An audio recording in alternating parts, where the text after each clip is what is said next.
Hello, my name is Ilana Lydia, and I'm the Artistic Director of B3 Theater.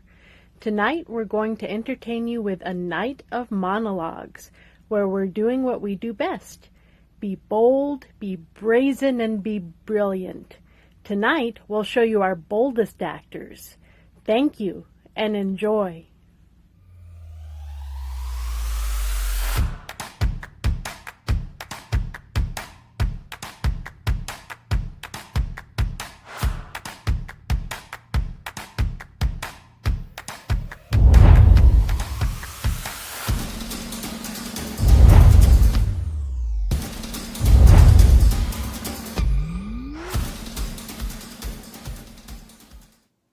Once more unto the breach. Dear friends, once more. Or close the wall up with our English dead. In peace, there's nothing so becomes a man as modest stillness and humility. But when the blast of war blows in our ears, then simulate the action of the tiger. Stiffen the sinews. Summon up the blood. Disguise fair nature with hard favored rage. Then lend the eye a terrible aspect. Let it pry through the portage of the head like the brass cannon. Let the brow o'erwhelm it as fearfully as doth a galled rock o'erhang and jutty his confounded base, swilled with the wild and wasteful ocean. Now set the teeth, stretch the nostril wide, hold hard the breath, and bend up every spirit to his full height.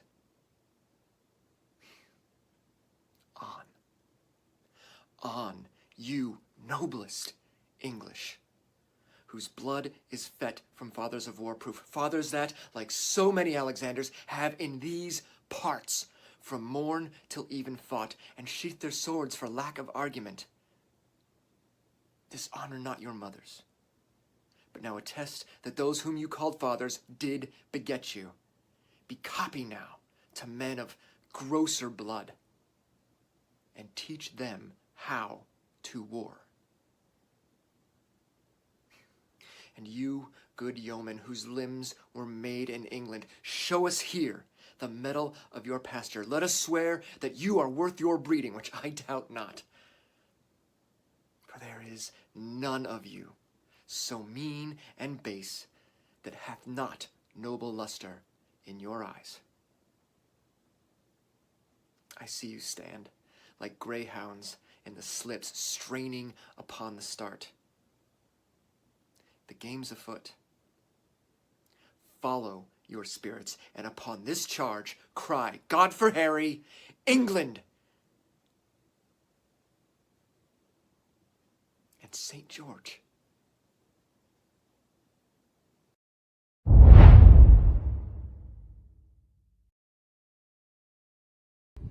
Do you ever actually think of yourself as dead? Lying on a box, a lid on it. Nor do I, really. It seems a bit silly to be depressed by it. I mean, one thinks of it like being alive in a box. One keeps forgetting to take into account the fact that one is dead. It should make all the difference, shouldn't it? I mean, you never know you were lying in a box. It would be just like you were asleep in the box. Not that I'd like to sleep in the box, mind you. Not without any air. You'd wake up dead for a start, and then where would you be? In the box. That's the bit I don't like, frankly. That's why I don't talk about it.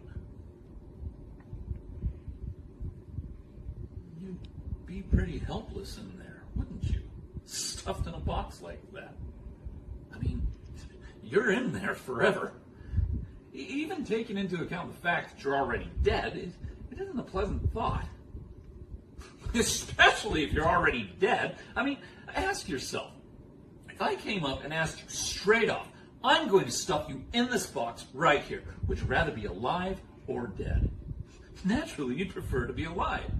Life in a box is better than no life at all, I'd expect. At least you'd have a chance. I mean, you could be in there lying like, well, at least I'm not dead. And any minute now, someone could come walking by, tap on the lid, and let me out. "Hey you, what's your name? Come on out of there." Whatever became of the moment when one first knew about death? It had to have been one. A moment in childhood when it first occurred to you, you don't go on forever. It must have been shattered, stamped onto one's memory like that. And yet, I don't remember it. It never occurred to me at all. We're born with the intuition of our own mortality, and before we knew the word, before we know that there are words, out we come, all bloodied and squalling, with the knowledge that for all points on the compass, there's only one direction. Time. Time is its only measure.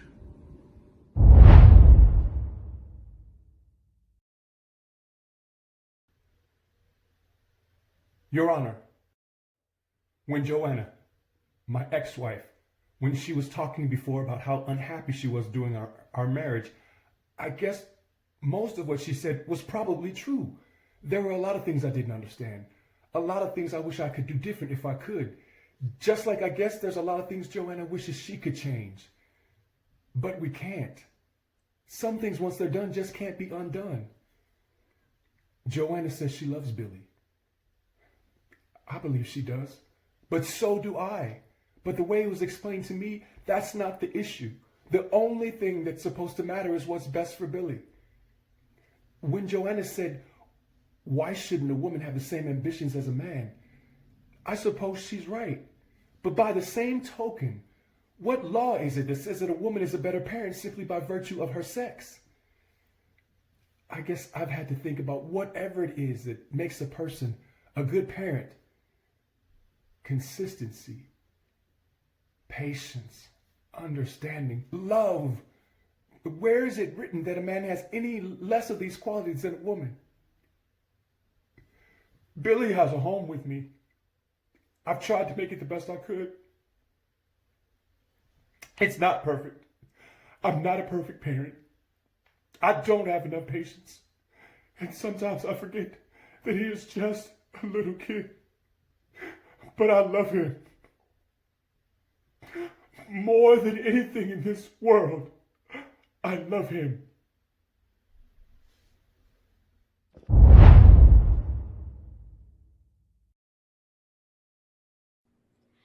I was like you once. Lost, confused, a piece of shit. But then I met Charlie. I was sitting on the beach in Venice. I just had a big fight with Daddy about, I don't know, my eye makeup, the bombing of Cambodia. He told me that I was a drug addict and a whore and that I should get out of his house forever. I went down to the beach and sat on the sand and just cried. It felt like I was disappearing, like the whole world was splitting into two parts, me and everybody else. Then this guy came down the beach, this dirty-looking little elf. He stopped in front of me, smiled this twinkly devil smile, and said, "Your daddy kicked you out." He knew. Your daddy kicked you out.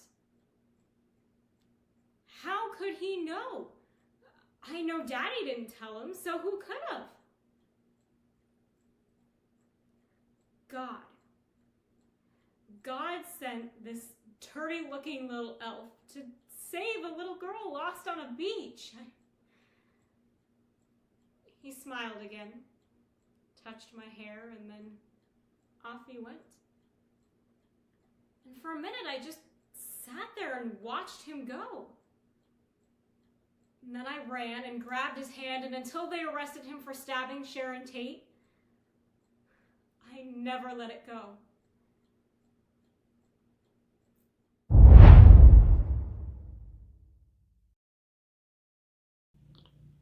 Feel so adrift when you know your partner's been in an accident. But somehow it doesn't ache as much as losing my grandmother or my mom, although we, we, we weren't what you call close. I spent all my childhood hating my mother. With the war on, everyone's mom was tense or tired or determined and sad. And sometimes a little too drunk. But I didn't see everyone else's mom. I saw mine. I was convinced she had invented a plot against me. I wasn't sure what it was. I wasn't even sure why, but I knew that she had worked systematically to squelch all the joy out of my tiny, clean-jawed mind.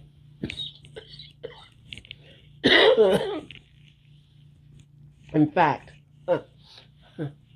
I was sitting here in this ward, in this room, in this bed, when her actual plot became clear to me.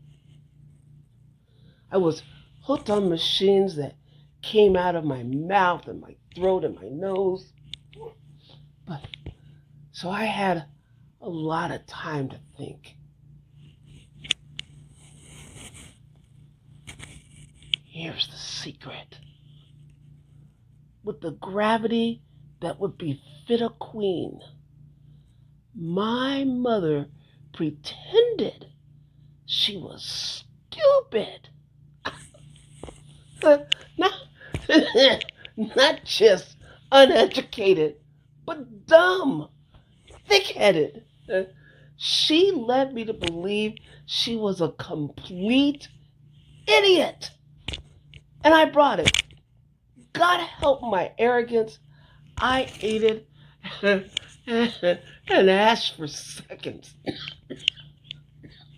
By age 5, I fully believed I was being kept prisoner by a robot of very limited intelligence who was programmed to infuriate its captive. Imagine.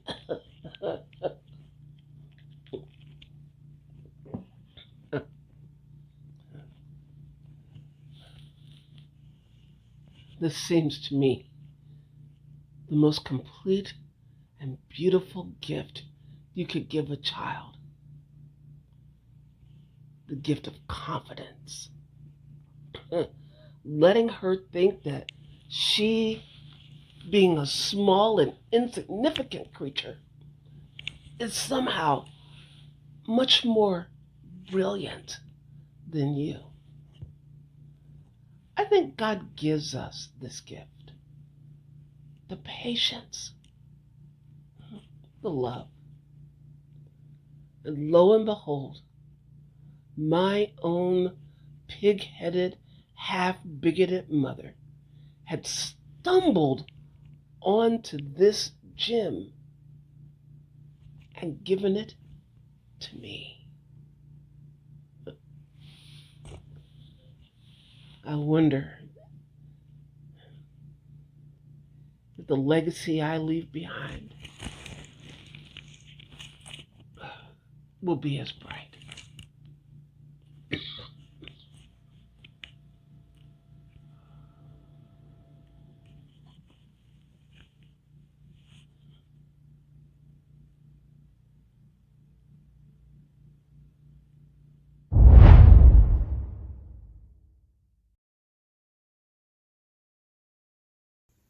Met a lot of trees up here. Met this one last week. This tree has the distinction of absorbing and transmuting the anger and angst of about 150 teen girls. Didn't happen overnight. In fact, this was over a period of about 10 years. They paced themselves. No. Actually, these teen girls were rescued by a woman they call Cheyenne. These angry, sad girls managed to deprogram themselves from all they'd been through. Drugs, self-mutilation, prostitution, physical and sexual violence, and found a way to move on, leaving behind all the emotions and pain that had led them here, that had led Cheyenne to bring them here. And through their ceremonies at their tree, this tree, these girls, who are now women, became more whole emotionally, maybe for the very first time in their lives.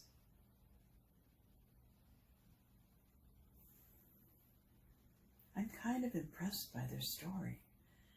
I mean, 150 girls, 1 leader, 1 tree. 150 lives impacted, their psyches and choices so crippled by how they'd been treated,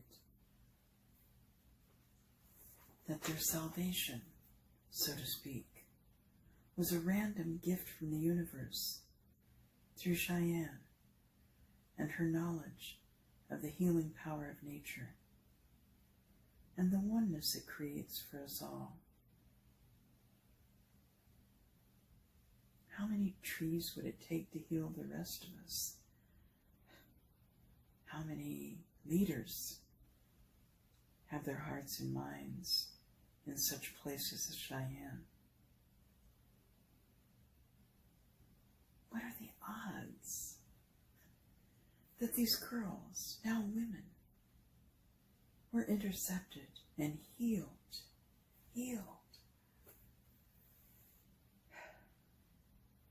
Maybe the answer isn't in the trees.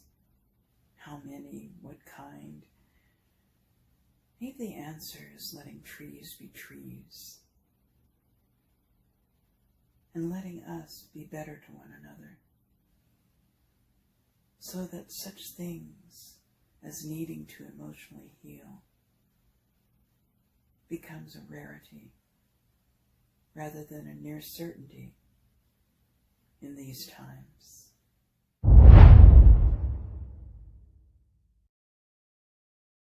There is a time when you live long enough to find out secrets about people you love or think you love until you find out their secrets, find out their truths. There's dirt on people we've been close to for way too long. And that dirt has been rubbing off on us. It's been rubbing off on us. Problem is, we're all involved in this damn mess. And the only way to get clean is by doing honest work and making an honest living and trying to live with integrity and hoping that if you do the right thing for the right amount of time, someday the dirt may just wash itself off.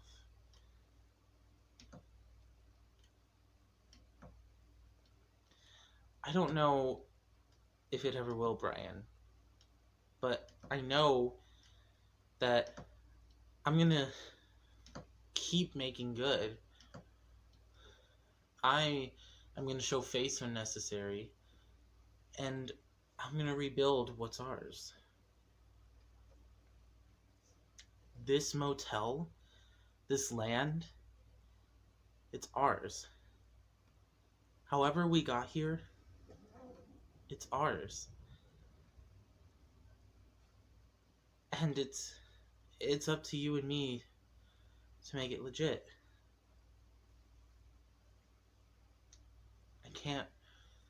I can't do it alone, bro.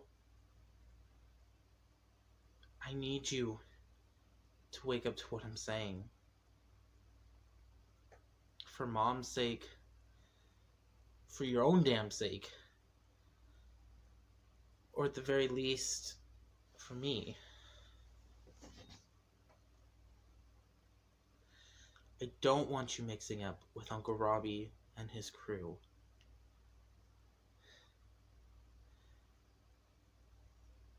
They are awful people.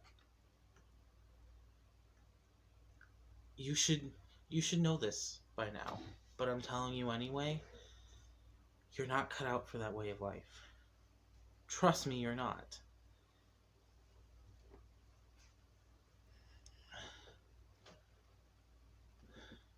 This is your one chance to make something of yourself.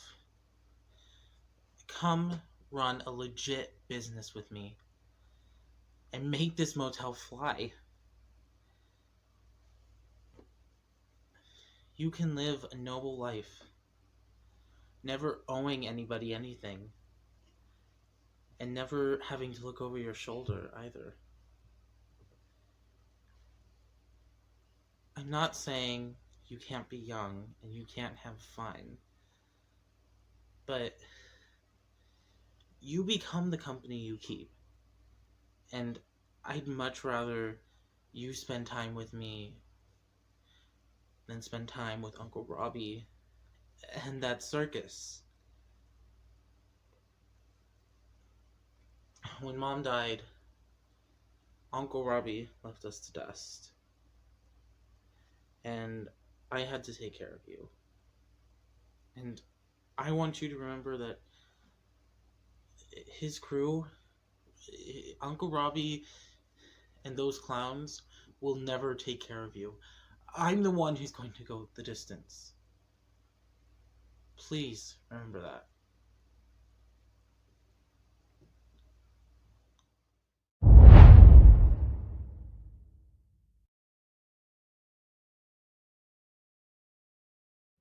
I don't believe in going steady. It's against my religion. I hated all that stuff with all those pairs of pimply people in the Watson's basement, leaning on each other, swaying to that dumb music with all the lights off. If that's going steady, I say screw it. My mother says you should meet as many boys as you can before you settle down and marry one of them. That way, you'll make less of a mistake. Didn't work for her, but maybe it'll work for me. I don't know, Andy. I like seeing you, but I don't want to go home much anymore. My mother gets drunk a lot, if you must know, and comes into my room and talks endlessly about I don't even know what because she slurs her words.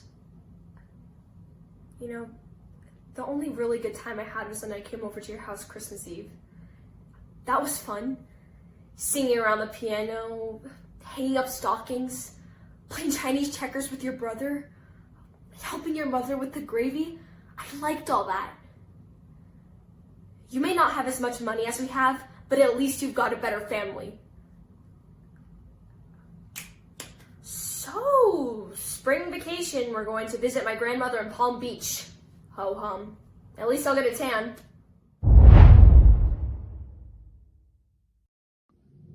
It is not plausible to turn dying into a picnic.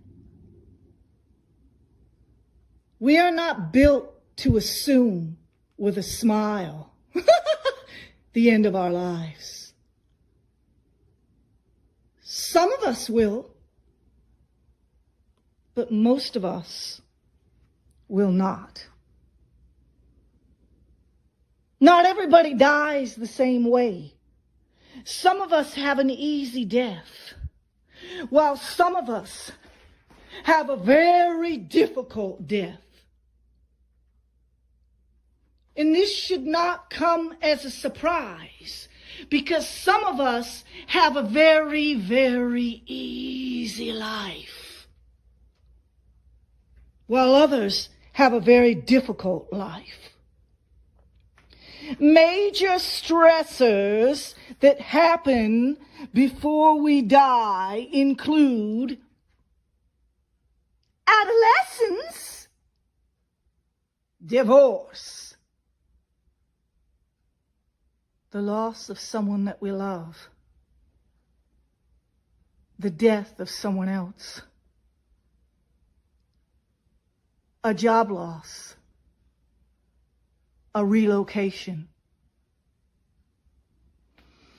We tend to confront these events the way we have confronted those events.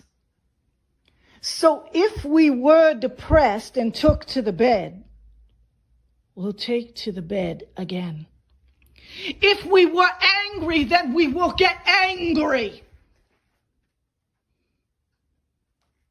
If we denied the whole thing, then we'll deny the whole thing. We're a little bit predictable with our repertoire.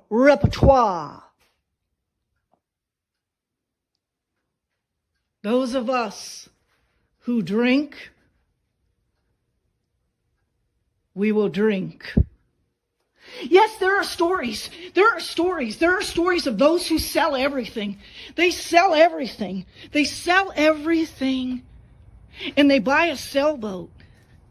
And they move out and sail off to the Caribbean. But that's not usually what happens.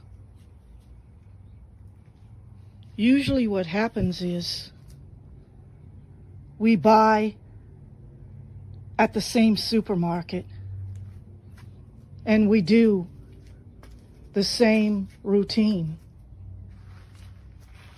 And then we die.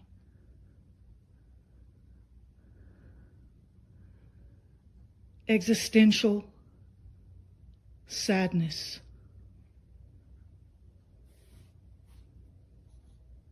Profound.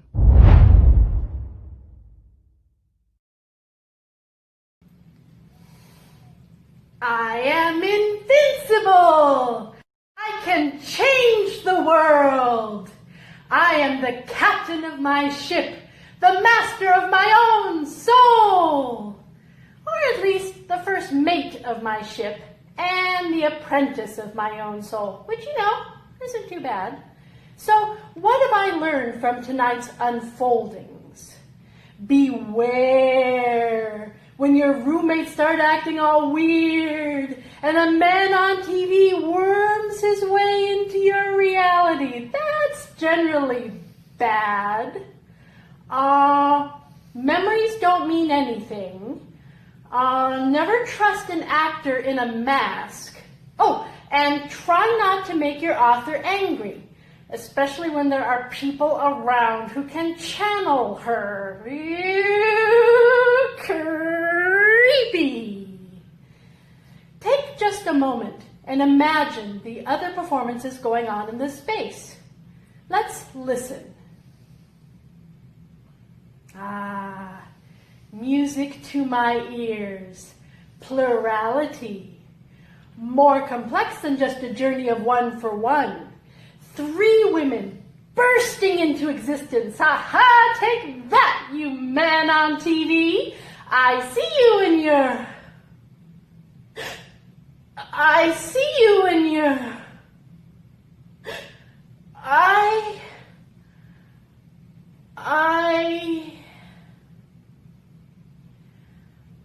I am the spirit of each and every one of you.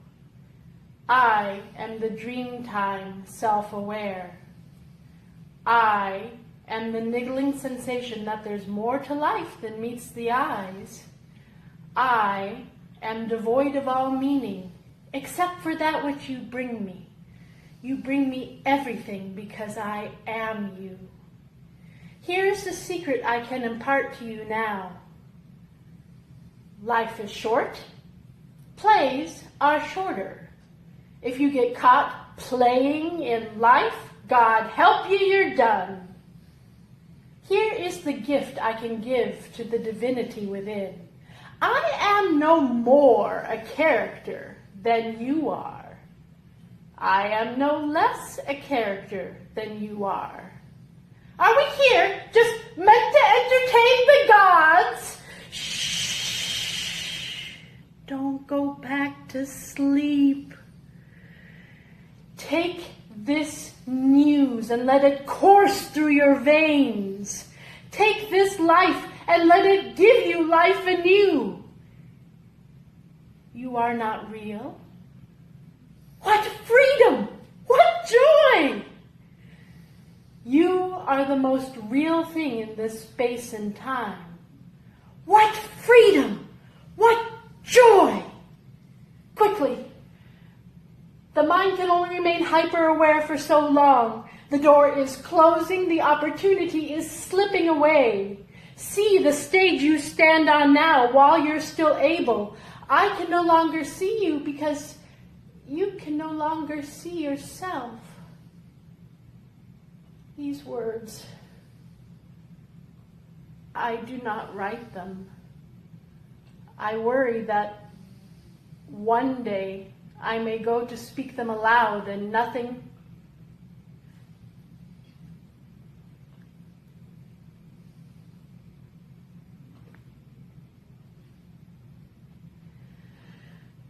I am invincible.